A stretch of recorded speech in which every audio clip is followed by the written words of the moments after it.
In this video, we will be using the backtest strategy.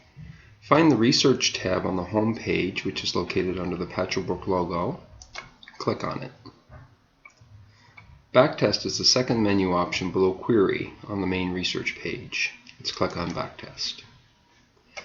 In this backtest, we will use Norboard, a Canadian OSB producer, with the symbol NBD as the stock we're going to test.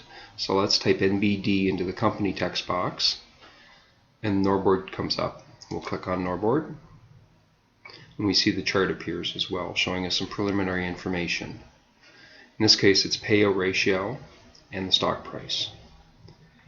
We're going to test on the basis of price to book ratio, so let's click on the drop down and select price to book ratio from the list. And we're going to change the date back to 1998. We can use any date we want, but in this case we'll go back to 1998. So we can see from the chart we've got the price to book ratio and how it's changed over time, plus the price of the stock and how it's changed over time. And these are both represented on an annual basis. We could also show them on a monthly basis if we wished. We will revert back to the annual basis for this test. The purchase limit is set at $1,000, which means that each time we make a purchase, we will only purchase up to $1,000 maximum. And we will purchase 100% each time, so we will purchase 100% of $1,000 each time. We could make a smaller purchase if we so choose. We're going to buy when the price to book drops below 1. And we're going to sell when the price to book gets above 2. I'm actually clicking on the area below to activate these currently. So if they're not coming up for you, just click on this area here. We'll now run the backtest, and it generates a table that shows us the buy and sell as part of the strategy. So in 1999 through 2003, we would have invested up to $1,000 each time because the ratio value was less than 1.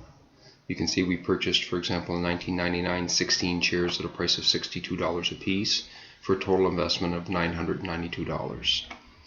In 2005, the price to book got above 2. It actually got up to 2.5, and we would have sold our shares. In 2009, we would have purchased again and resold in 2010 using the strategy. So we would have invested $5,746. We would have generated a total revenue of $10,000 for a gain of a little over $4,000 on this strategy.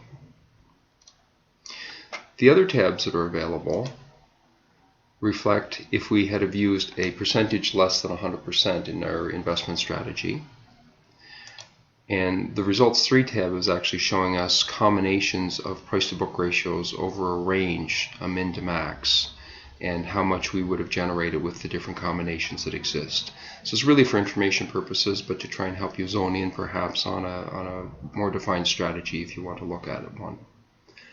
So this is the back test that allows you to take a look over time how a particular strategy would have executed, given the different ratios and the buy and sell levels that you